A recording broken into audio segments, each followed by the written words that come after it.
नाजरीन आदाब, आप देख रहे हैं INN चैनल। मैं हूं शेख अहमद अली। आज की खास बात में हम देखेंगे कई अहम कौमी और बैनुल अक़वामी खबरें।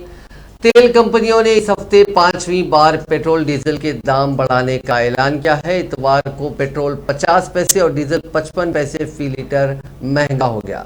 नई कीमत लागू होने के बाद दारुल हुकूमत दिल्ली में पेट्रोल 99 रुपये 11 पैसे फी लीटर और डीजल 90 रुपये 42 पैसे फी लीटर मिल रहा है। इससे पहले 22, 23, 25 और 26 मार्च को 80-80 पैसे की बढ़ोतरी हो चुकी है। मार्च के महीने में पिछले 6 दिन महंगाई को बढ़ाने वाले रहे हैं। 22 मार्च से अब तक रसोई गैस और CNG PNG के दाम बढ़ाए जा चुके हैं, तो वहीं पेट्रोल डीजल के दाम भी लगातार बढ़ रहे हैं। मरकजी हुकूमत की पॉलिसियों के खिलाफ ट्रेड यूनियंस ने 2 रोजा भारत बंद का ऐलान किया है। बैंक यूनियंस ने इस भारत बंद और हड़ताल में शामिल होने का फैसला किया। उनका कहना है कि वो पब्लिक सेक्टर बैंक्स की निजीकारी और बैंकिंग लॉ एक्ट 2021 के खिलाफ एहतजाज करेंगे। स्टेट बैंक ने सारिफीन को मुतला किया कि 28 से 29 मार्च तक बैंकिंग खिदमात मुतासिर रहेंगी। सेंट्रल ट्रेड यूनियंस के ज्वाइंट फोरम ने हुकूमती पॉलिसियों को मुलाजिम दुश्मन करार देते हुए पीर और मंगल को मुल्क गिर हड़ताल की कॉल दी है। All India bank employees association ने इस हड़ताल की हिमायत की है। इन मुलाजमीन की यूनियंस का इजलास 22 मार्च को मुनक़िद हुआ था।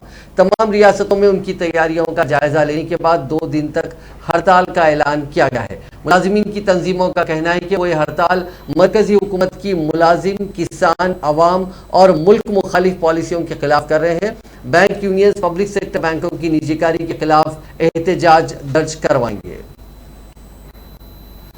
मुल्क भर में बरकी मुलाजमीन आइंदा 28 और 29 मार्च को हड़ताल करने वाले हैं। 2 रोजा ट्रेड यूनियनों की मुल्क गिर हड़ताल से पहले वजारत बरकी हाई अलर्ट पर है। वजारत ने इतवार के रोज सभी रियासतों और दीगर पावर यूटिलिटीज और एजेंसियों को हाई अलर्ट पर रहने और 24 घंटे बरकी की सप्लाई और नेशनल ग्रिड के कंडीशन को स्टेबल रखने की सलाह दी है। बता दें कि मुख्तलिफ तंजीमें कल और परसों हड़ताल पर जाने वाले हैं। इसमें बरकी के मुलाजिमीन भी शामिल हो चुके हैं। हालांकि बहुत सी रियासतों में इस हड़ताल के खिलाफ एसेंशियल सर्विसेज मेंटेनेंस एक्ट यानी एस्मा लागू किया गया है। खासकर हरियाणा और चंडीगढ़ में भी ये लागू करने का अंदेशा है। इसके बावजूद रोडवेज और महकमे बरकी के मुलाजिमीन हड़ताल में शामिल होने पर अटल है। साथ ही उन्होंने कहा कि बैंकिंग और बीमा समेत दीगर इलाकों में भी, दीगर सेक्टर्स में भी हड़ताल का असर देखा जाएगा।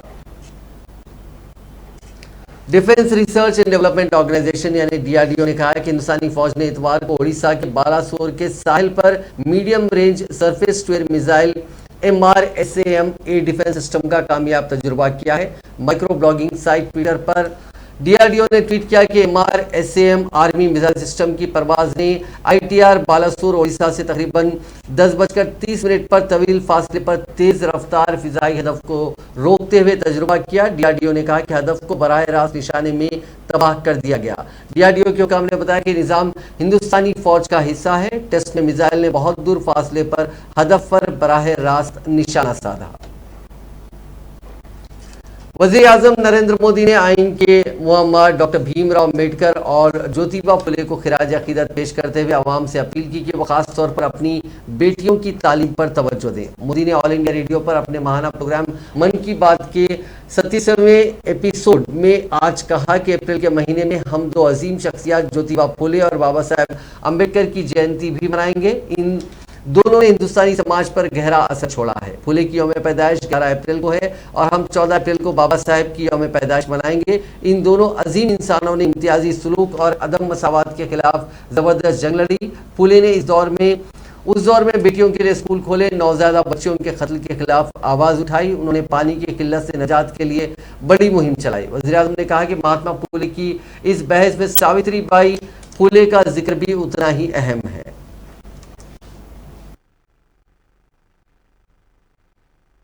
मेरे प्यारे देशवासियों, देश में आजादी का अमृत महोत्सव अब जन भागीदारी की नई मिसाल बन रहा है।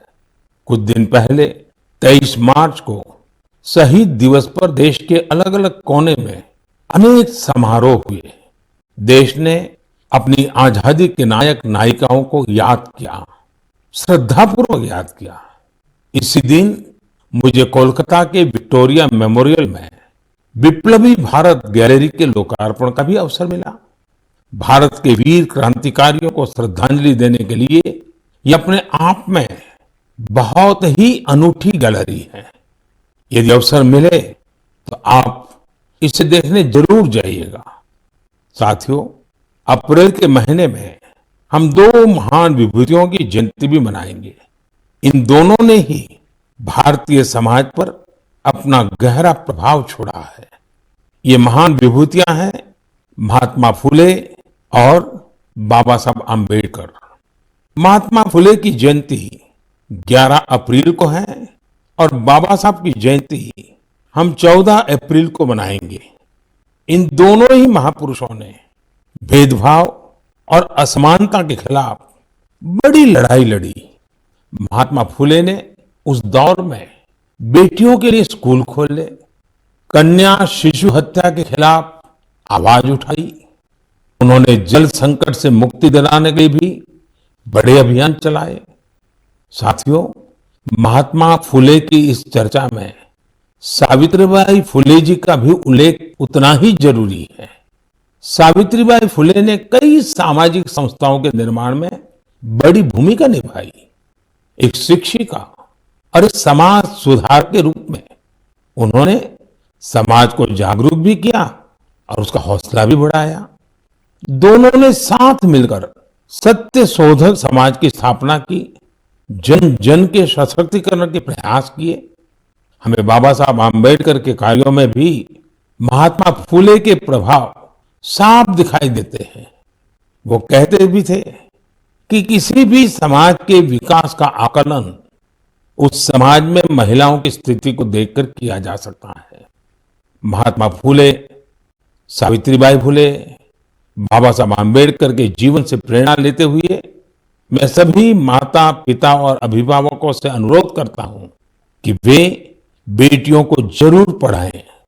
बेटियों का स्कूल में दाखिला बढ़ाने के लिए कुछ दिन पहले ही कन्या शिक्षा प्रवेश उत्सव भी शुरू किया गया है।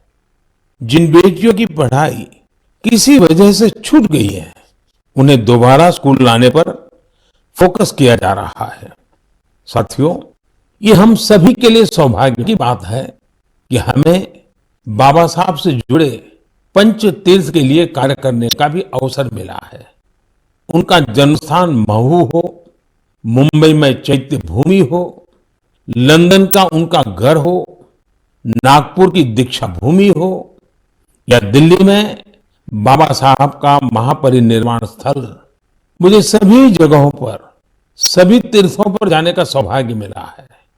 मैं मन की बात के श्रोताओं से आग्रह करूंगा कि वे मरकजी वजीर दाखिला अमित शाह ने इतवार के रोज चंडीगढ़ का दौरा किया। इस दौरान सेक्टर 17 फुटबॉल स्टेडियम में एक शानदार प्रोग्राम का इनेकाद किया गया। अमित शाह ने कहा कि चंडीगढ़ में शुरू किए गए इन नए प्रोजेक्ट्स में कई अवामी सहूलियात शामिल की गई हैं। उन्होंने कहा कि integrated control and command centre में बहुत सी सिविलियन सहूलियात का काम होगा। इस सेंटर के कैमरों के जरिए सिक्योरिटी को मजीद मजबूत बनाया जाएगा। इसके साथ साथ ट्रैफिक कवानीन के खिलाफ वर्जी के केसेस भी कम होंगे। मगर कोरोना आ गया, लॉकडाउन लग गया। देश का एक बहुत बड़ा तबका जो रोज कमाकर रोज खाता है, कोई ऑटो वाला होगा, कोई फैक्ट्री का मजदूर होगा, कोई खेती मजदूर होगा।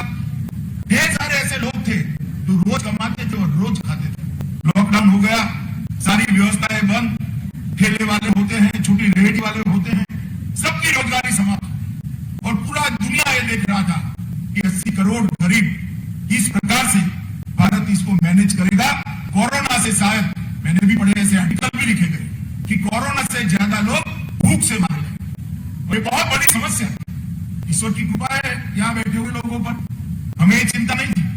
मगर देश में 80 करोड़ लोग ऐसे थे, शाम को उसको क्या खाना, वो उनके लिए बहुत बड़ी चिंता थी। यहाँ पर भी टेक्नोलॉजी का उपयोग कर मोदी जी ने 2 साल तक देश के हर गरीब व्यक्ति को प्रति माह 5 किलो अनाज फ्री ऑफ कॉस्ट भेजने का काम। और इसके अंदर कभी कोई कोताही नहीं। क्यों नहीं हुई? क्योंकि थंब इंप्रेशन के साथ ही अनाज जाता है।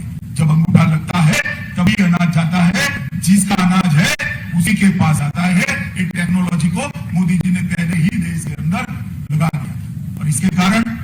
80 करोड़ लोगों को 2 साल तक प्रति माह 5 किलो अनाज देश के प्रधानमंत्री ने भारत सरकार की ओर से भेजने का काम किया और गरीब के घर के चूल्हे को, उसकी रसोई को अहरनिश चलती रहे, इसकी चिंता करें। ये 2 उदाहरण हैं कि अगर देश का दूरदृष्टि नेता, देश का दूरदर्शी प्रधानमंत्री टेक्नोलॉजी का सहारा लेकर कोई चीज ठान लेता है, तो चाहे स्वास्थ्य का क्षेत्र हो, चाहे गरीब के घर में अनाज पहुंचाना हो, टेक्नोलॉजी के सहारे किसी के साथ अन्याय करे बगैर सबको अपना अधिकार देकर और जीरो करप्शन के साथ इन चीजों को कर सकता है। अभी कल की कैबिनेट। छत्तीसगढ़ के सरगोजा जिले में एक शख्स की अपनी 7 साला बेटी की लाश को कंधों पर उठाए हुए एक वीडियो जुमे के रोज सोशल मीडिया पर वायरल हुआ, जिससे रियासत के वजीर सेहत टीएस सिंहदेव ने तहकीकात का हुक्म दिया। हुक्म के मुताबिक लड़की की जुमा की सुबह जिले के लखनपुर गांव के कम्युनिटी हेल्थ सेंटर में मौत हो गई थी और उसके वालिद ने उसकी लाश को वो उठाकर ले गए। हालांकि उन्हें कहा गया था कि इसके लिए गाड़ी का इंतजाम किया जा रहा है। उन्होंने बताया कि उमडाला गांव का रहने वाला ईश्वर दास अपनी बीमार बेटी सुरेखा को सुबह सवेरे लखनपुर सीएचसी लेकर आया था। डॉक्टर विनोद ने बताया कि लड़की का ऑक्सीजन लेवल बहुत कम था, तकरीबन 60 के करीब था। उसके वालिदैन के मुताबिक वो पिछले कुछ दिनों से तेज बुखार में मुब्तला थी। जरूरी इलाज शुरू किया गया, लेकिन उसकी हालत बिगड़ गई और सुबह 7:30 बजे के करीब उसकी मौत हो गई। मौत के बाद उनसे वालिद से कहा गया कि गाड़ी का इंतजाम किया जाएगा ताकि वो अपने घर लौट सके, लेकिन गाड़ी पहुंचने तक 9:20 हो चुके थे। उससे कबल ही ये शख्स अपनी बेटी की लाश को कंधों पर उठाए अपने घर के लिए निकल पड़ा और उसने करीब 10 किलोमीटर का फासला पैदल तय किया। सोशल मीडिया पर वीडियो वायरल होने के बाद वजीर सेहत ने इस पूरे मामले की जांच का हुक्म दिया और ये हिदायत दी कि आइंदा ऐसे वाक़यात ना होने पाए, इसके लिए ज़रूरी इक़दामात उठाए जाएं। बिहार के वज़ीर आला नीतीश कुमार की सिक्योरिटी में बड़ी चूक देखने को मिली। पटना के बख्तियारपुर में एक प्रोग्राम के दौरान एक नौजवान ने पीछे से आकर सीएम को मुक्का जड़ दिया। सीएम की सिक्योरिटी में मौजूद पुलिस एहलकारों ने नौजवान को हिरासत में ले लिया। नौजवान की पहचान बख्तियारपुर के शंकर के तौर पर हुई। सीएम नीतीश कुमार 2 रोज़ा जाती दौरे पर बाढ़ लोकसभा इलाके के भ्रमण के दौरे पर वहां दौरा कर रहे हैं। वहां वो अपने पुराने साथियों से मिल रहे हैं। इतवार की शाम सीएम बख्तियारपुर में शीलभद्र की मूर्ति पर वो खिराज अकीदत पेश करने गए, तभी भीड़ से निकलकर शंकर सिक्योरिटी गार्ड के सामने से होकर डैश पर पहुंच गया और पीछे से नीतीश कुमार पर हमला कर दिया। वेस्ट बंगाल की वज़ीर आला ममता बनर्जी ने एक बार फिर से बीरभूम तशद्दुद के पीछे किसी साजिश की बात कही है। उन्होंने कहा कि मुझे अभी भी लगता है कि इस तशद्दुद में कोई साजिश है। सीबीआई मामले की जांच कर रही है, अच्छी बात है, लेकिन अगर एजेंसी मामले में सिर्फ बीजेपी के अहकाम पर अमल करेगी तो हम मुखालिफत करने के लिए तैयार हैं। बंगाल सीएम ने कहा कि ऐसे कई वाकयात उत्तर प्रदेश, दिल्ली, कर्नाटका, त्रिपुरा और आसाम में हो चुके हैं, लेकिन वहां की हुकूमत ने टीएमसी वर्कर्स को मकामे वाक़या तक पहुंचने नहीं दिया, जबकि हमने बीरभूम तशद्दुद के बाद किसी भी पार्टी को मुतासिरा खानदानों से मिलने से नहीं रोका। ममता बनर्जी का कहना है कि बीरभूम में तृणमूल कांग्रेस की एक वर्कर की पार्टी के एक दीगर वर्कर ने उसका कत्ल कर दिया, लेकिन हर जगह सिर्फ टीएमसी पर तनकीद की जा रही है। हमने इन सब पर ध्यान ना देते हुए मामले की जांच के लिए कई जरूरी कदम भी उठाए थे। ये कोई पहला मौका नहीं है जब ममता बनर्जी ने इस वाकये को बाहरी साजिश बताया। मुतासिरा खानदानों से मिलने के बाद भी बंगाल सीएम ने बीरभूम तशद्दुद के पीछे बाहरी साजिश की बात कही थी। उन्होंने कहा था कि पुलिस की तैनाती में इजाफा कर दिया गया है, गांव में खवातीन भी हैं, कुछ लोग उन पर हमला करने के लिए बाहरी लोगों को लाकर उन पर हमला कर सकते हैं। इसी दौरान बीरभूम तशद्दुद के बाद पुलिस छापेमारी में पिछले 24 घंटों में बंगाल के अलग अलग इलाकों से 350 से ज़्यादा क्रूड बम मिले हैं। इनमें सबसे ज़्यादा बीरभूम के मारग्राम इलाके से करीब 200 बम बरामद किए गए हैं। पुलिस ने छापेमारी में क्रूड बम के साथ 11 लोगों को भी पकड़ा है। उत्तर प्रदेश में भारतीय जनता पार्टी की इख्तिदार में वापसी के लिए मुस्लिम समाज को कसूरवार करार देते हुए बहुजन समाज पार्टी सुप्रीमो ने कहा कि असेंबली इंतखाबात के नताए से साफ हो चुका है कि समाजवादी पार्टी के पास ना तो उत्तर प्रदेश में हुकूमत बनाने की और ना ही बीजेपी को इख्तिदार में आने से रोकने की काबिलियत है। बीजेपी को इख्तिदार से बेदखल करने की कुव्वत सिर्फ बीएसपी में है। इतवार को पार्टी के दफ्तर में असेंबली इंतखाबात के नताइज के जायजे के लिए तलब की गई मीटिंग में बीएसपी सुप्रीमो मायावती ने कहा कि इंतखाबी नताइज से साफ हो गया कि इस इलेक्शन में जब बीएसपी से वाबस्ता मुस्लिम समाज का वोट एक तरफ समाजवादी में जाते दिखा, तब फिर हिंदू समाज ने भी बीजेपी हुकूमत की पॉलिसियों व तर्ज अमल से दुखी होते हुए भी ये सोचकर अपना ज्यादातर वोट बीजेपी को दे दिया कि कहीं यहाँ फिर एसपी के गुंडा माफिया दहशतजदा और बदउनवान राज वापस ना आ जाए। इससे एसपी इख्तिदार में तो नहीं आ सकी बल्कि बीजेपी इख्तिदार में जरूर वापस आ गई। इसका काफी जबरदस्त सियासी नुकसान बीएसपी को हुआ, जिसके लिए एसपी ज्यादातर मुस्लिम समाज पूरे तौर से जिम्मेदार व कसूरवार भी है। वो यही नहीं रुकी बल्कि उन्होंने कहा कि जब भी यूपी के मुस्लिम समाज ने एसपी को एक तरफा वोट दिया और जोड़ तोड़ की बुनियाद पर जब भी एसपी इख्तिदार में आई, तब यहाँ बीजेपी और भी मजबूत बनकर उभरी। कांग्रेस ने इतवार को पेट्रोल और डीजल की कीमतों में इजाफे पर सख्त रद्द-ए-अमल जाहिर करते हुए कहा कि हुकूमत ने पिछले 6 दिनों में 5वीं बार ईंधन की कीमतों में इजाफा किया और वो मुसलसिल लूटने का काम कर रही है। कांग्रेस के तर्जुमान संजय निरुपम और पवन खेड़ा ने इतवार को पार्टी हेडक्वार्टर्स में एक प्रेस कॉन्फ्रेंस में कहा कि मोदी हुकूमत ने 157 दिनों तक तेल की कीमतों में इजाफा नहीं किया क्योंकि असेंबली इंतखाबात चल रहे थे और तब उसके मनफी नताइज निकल सकते थे, लेकिन अब वो मुसलसिल तेल की कीमत बढ़ा रही है। उन्होंने कहा कि हुकूमत ने तेल पर टैक्स से 26 लाख करोड़ रुपए कमाए हैं और उसे इस कमाई का हिसाब मुल्क की आवाम को देना चाहिए। People of India have a right to know what's happening to their money parked in the banks and not a private bank. This is a State Bank of India. These are nationalized banks.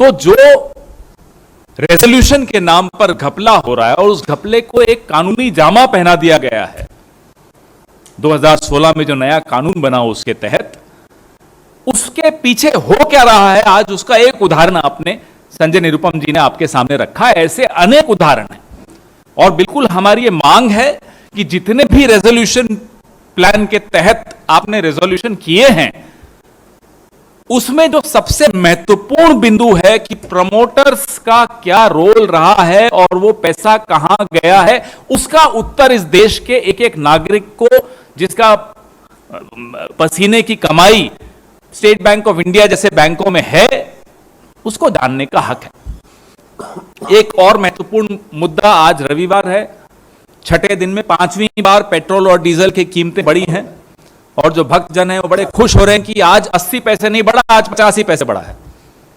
उसमें भी वो खुश हो रहे हैं कि देखिए आज मोदी जी ने राहत दे दी, 80 पैसे नहीं बढ़ाया, सिर्फ 50 पैसे बढ़ाया।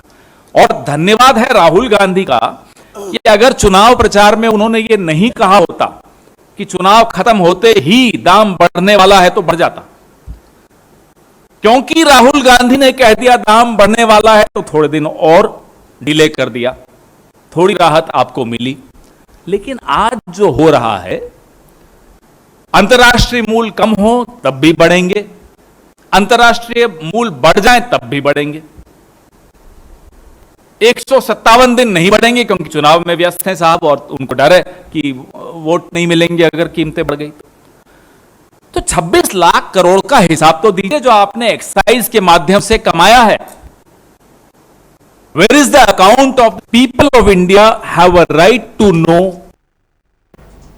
यूक्रेन और रूस के दरमियान जारी जंग को तकरीबन 1 महीना हो चुका है, लेकिन कोई नतीजा नजर नहीं आ रहा। दरअसल अमेरिकी सदर जो बाइडेन ने पोलैंड के वॉर्सा में रूसी सदर व्लादिमीर पुतिन पर जमकर तनकीद की। एक रिपोर्ट के मुताबिक जब बाइडेन से सवाल किया गया कि यूक्रेन पनाहगजीनों को देखकर उन्हें क्या महसूस होता है, तो बाइडेन ने जवाब दिया कि पुतिन एक खसाई है। ख्याल रहे कि इसके अलावा अमेरिकी सदर जो बाइडेन ने पोलैंड में यूक्रेन के वजीर खारजा और वजीर दिफा से मुलाकात की थी। इस मुलाकात के दौरान अमेरिकी सदर ने यूक्रेन के हुकाम को मजीद ताउन की यकीन दहानी कराई थी। अमेरिकी महकमे खारजा के मुताबिक मुलाकात में अमेरिका ने यूक्रेन की खुद मुख्तारी, इलाकाई सालमियत के लिए गैर मुतज़लज़िल अज़्म का इजहार किया था। दरअसल यूक्रेन के शहर लेफ में आज रूस की जानिब से किए गए रॉकेट हमले में कम से कम 5 अफराद जख्मी हुए हैं। हुक्काम ने लोगों से अपील की है कि वो किसी महफूज मकाम पर पनाह ले लें। वहीं अमेरिकी सदर जो बाइडेन ने पोलैंड में अपने खिताब के दौरान इस जंग के तवील मुद्दत तक जारी रहने का इंतबाह दिया है। बाइडेन ने कहा कि अमेरिका पहले ही कह चुका है कि वो यूक्रेन से हिजरत करने वाले 1 लाख लोगों को पनाह देगा और उनकी जानिब से यूक्रेन को दी जा रही इमदाद जारी रहेगी। यूक्रेन के सदर व्लादिमीर ज़ेलेंस्की ने कहा कि यूक्रेन को नाटो ममालिक के कम से कम 1% तैयारों और टैंकों की जरूरत है। ज़ेलेंस्की ने कैफ के मगरबी इत्तेहादियों पर इल्जाम लगाया कि वो अब भी यूक्रेन की मदद से हिचकिचा रहे हैं। सदर ने अपने टेलीग्राम चैनल पर पोस्ट किए गए एक वीडियो खिताब में कहा कि हमें सिर्फ 1% नाटो तैयारों और टैंकों की जरूरत है, इससे ज्यादा कुछ नहीं।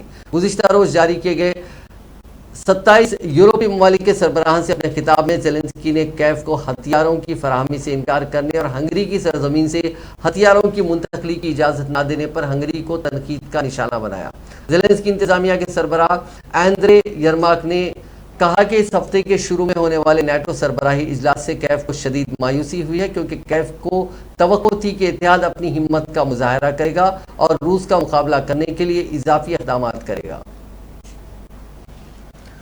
डायरेक्टर एस राजमौली की RRR ने रिलीज के बाद से बॉक्स ऑफिस पर कई बड़े रिकॉर्ड्स तोड़ दिए हैं। फिल्म ने 2 दिन में ही 370 करोड़ रुपए से ज्यादा का वर्ल्ड वाइड बिजनेस कर लिया है। इसके साथ ही 550 करोड़ से ज्यादा के बजट में बनी यह फिल्म 2 दिन में दुनिया भर में सबसे ज्यादा कमाई करने वाली पहली इंडियन फिल्म भी बन गई है। RRR ने दूसरे दिन यानी हम हफ्ते की अगर बात करें तो 114 करोड़ 38 लाख रुपए का वर्ल्ड वाइड ग्रॉस कलेक्शन कर लिया है।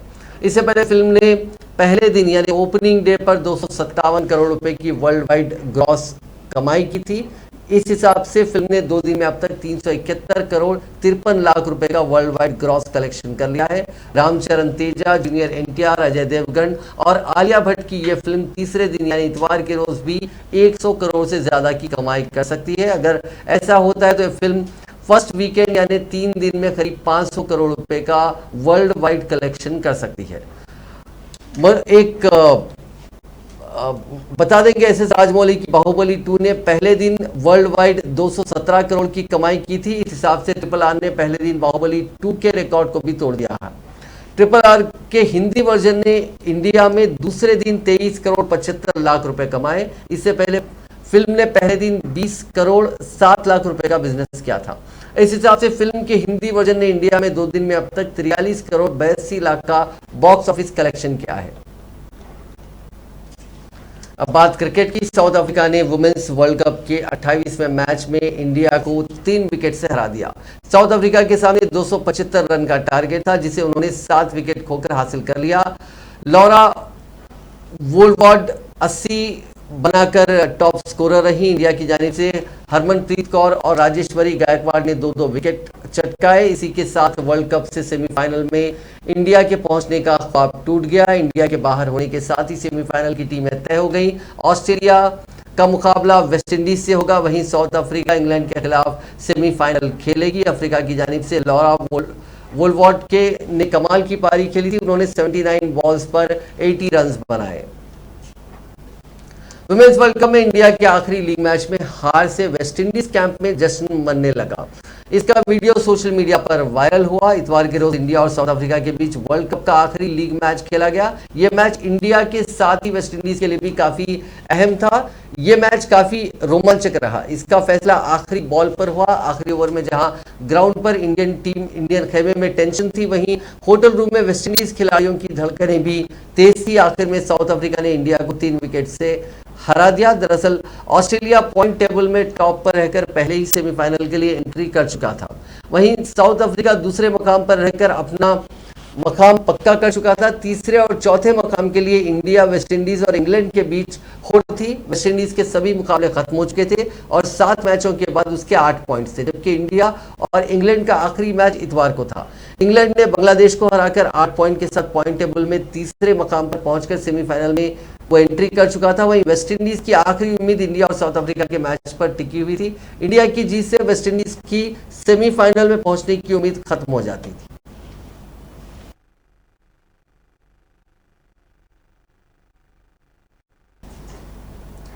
वर्ल्ड नंबर 7 PV सिंधु ने इतवार के रोज 4th सीडेड बुसानन को 21-16, 21-8 के स्कोर से हराते हुए स्विस ओपन का खिताब जीत लिया। ये मुकाबला सेंट जैकब शेल में बेसल में खेला गया। सिंधु शुरू से ही इस मैच में डोमिनेट करती रही और ये थाई प्लेयर को उन्होंने 49 मिनट के गेम में हराया। ये सुपर 300 बैडमिंटन टूर्नामेंट का वुमेन सिंगल का टाइटल इन्होंने जीता। ये टाइटल इस साल पीवी सिंधु ने 2 बार जीता है। इससे पहले सैयद मोदी इंटरनेशनल टाइटल भी उन्होंने इस साल जनवरी में जीता है। बहरीन में एक रेस्टोरेंट, जो इंडियन रेस्टोरेंट है, वहां पे हिजाब में एक खातून को उस रेस्टोरेंट में दाखिल होने से रोका गया। इस वाकये का वीडियो सोशल मीडिया पर वायरल हुआ। उसके फौरी बाद बहरीन के हुक्काम ने कार्रवाई करते हुए उस इंडियन रेस्टोरेंट को बंद कर दिया और एक बाज़ाब्ता एक सर्कुलर जारी किया गया कि जो भी रेस्टोरेंट्स बहरीन में हैं उनको ऐसी कोई हरकत नहीं करनी चाहिए। सभी लोगों को आने की एंट्री होनी चाहिए और वहां पर किसी भी किस्म की पाबंदियां रेस्टोरेंट्स नहीं लगा सकते या कोई दीगर इंस्टीट्यूशन नहीं लगा सकता। इस वाकये के बाद जब रेस्टोरेंट को सील किया गया तो उस वक्त उस रेस्टोरेंट के मैनेजमेंट ने एक क्लैरिफिकेशन इशू किया। उन्होंने कहा कि जिस मैनेजर ने इस रेस्टोरेंट इस हिजाब वाली खातून को आने नहीं दिया वो एक ब्रिटिश सिटीजन है और उसे सस्पेंड कर दिया गया है। उसके खिलाफ कार्रवाई की गई है और रेस्टोरेंट ने वजाहत की कि वहां पर बुर्खापोश खवातीन और सभी लोग बिना कोई रोक टोक के आ सकते हैं। सऊदी अरब के साहिली शहर जिद्दा में आरामको कंपनी के पेट्रोल डिस्ट्रीब्यूशन स्टेशन पर भड़कने वाली आग को बुझाने की कोशिशें आज भी जारी रही। आग पर मुकम्मल तौर पर काबू पा लिया गया है। अल अरेबिया और अल हदस चैनलों के नुमाइंदों के मुताबिक शहरी दिफा और फायर ब्रिगेड्स की 50 टीमें आग पर काबू पाने के लिए काम कर रही हैं। जिद्दा में आरामको स्टेशन की जो वीडियोस सोशल मीडिया पर वायरल हुई हैं उसमें धुएं के गहरे बादल उठते दिखाई दे रहे हैं। सऊदी वजारत तवानाई के एक जिम्मेदार के मुताबिक जिद्दा के शुमाल में वाक़ पेट्रोलियम मसनूआत के डिस्ट्रीब्यूशन के मरकज को जुमा यानी 25 मार्च को शाम 5:25 पर रॉकेट हमले का निशाना बनाया गया। उसी तरह जाजान सूबे में भी एक स्टेशन पर रॉकेट दागा गया था। दोनों हमलों में कोई जानी नुकसान नहीं हुआ। क्यूबा के एक समुद्री साहिल पर तेजी से केकड़ों की आबादी बढ़ रही है, जिसके चलते मकामी लोगों की परेशानियां बढ़ रही हैं। ये केकड़े पहले सड़कों पर ज्यादा नहीं दिखाई देते थे, लेकिन कोरोना लॉकडाउन की वजह से जगह उन्हें काफी खाली मिली और वो बाहर निकलने लगे। अब ये केकड़े क्यूबा की सड़कों पर खुले आम घूम रहे हैं। लोगों ने बताया कि बारिश शुरू होने के बाद लाखों लाल, पीले और काले रंग के केकड़े जमीन से निकल रहे हैं। ये सुबह शाम सड़कों पर घूमते रहते हैं। अब लोगों के पास भी कोई रास्ता नहीं बचा। कुछ केकड़े कभी गाड़ियों से कुचल दिए जाते हैं तो कभी पैरों तले दब जाते हैं। एक रिपोर्ट के मुताबिक क्यूबा के एनवायरमेंट मिनिस्ट्री का कहना है कि कोरोना वबा के बाद केकड़ों की आबादी लगातार बढ़ रही है, साथ ही इनकी तादाद में अभी और इजाफा होने की उम्मीद है। अब एक खबर इंडिया से जो काफी दिलचस्प है। शराब पीना सेहत के लिए खतरनाक होता है, ये सभी जानते हैं, लेकिन हाल ही में जारी एक रिपोर्ट में खुलासा हुआ है कि खवातीन भी शराब पीने के मामले में मर्दों से आगे हैं। नेशनल फैमिली हेल्थ सर्वे 5 में बताया गया कि छत्तीसगढ़ की खवातीन शराब पीने के मामले में मुल्क में तीसरे नंबर पर है। इस रियासत की खवातीन ने शराब गटकने के मामले में उत्तर प्रदेश और मध्य प्रदेश की खवातीन को भी पीछे छोड़ दिया है। इस सर्वे के मुताबिक छत्तीसगढ़ में 17.3% खवातीन तंबाकू खाती हैं। इसके अलावा वहां करीब 5% खवातीन शराबी हैं। उत्तर प्रदेश में 8.4% खवातीन तंबाकू का इस्तेमाल करती हैं और करीब 0.3% खवातीन शराब पीती हैं। वहीं मध्य प्रदेश यानी एमपी में सिर्फ 1% खवातीन को ही शराब की लत है। आपको बता दें कि अरुणाचल प्रदेश में 18.8% खवातीन तंबाकू खाती हैं और 52.7% खवातीन शराब पीती हैं। झारखंड में 6.1% खवातीन शराब पीती हैं। इस रिपोर्ट में बताया गया है कि छत्तीसगढ़ की 100 में से 5 खवातीन शराब पीती हैं, जबकि 17 तंबाकू का इस्तेमाल करती हैं। कुछ रिपोर्ट्स में इस सर्वे के हवाले से बताया गया है कि छत्तीसगढ़ के 17.9% मर्दों ने शराब पीना छोड़ दिया, 12.1% मर्दों ने तो तंबाकू भी छोड़ दिया। नेशनल फैमिली हेल्थ सर्वे 5 की रिपोर्ट में कहा गया कि रियासत में 34.8% मर्द शराब का इस्तेमाल कर रहे हैं, जबकि 43% तंबाकू चबा रहे हैं। नाजरीन, आज की खास बात में बस इतना ही। आपसे कल मुलाकात होगी नई खबरों के साथ, नए एनालिसिस के साथ। फिलहाल दीजिए इजाजत। खुदा हाफिज।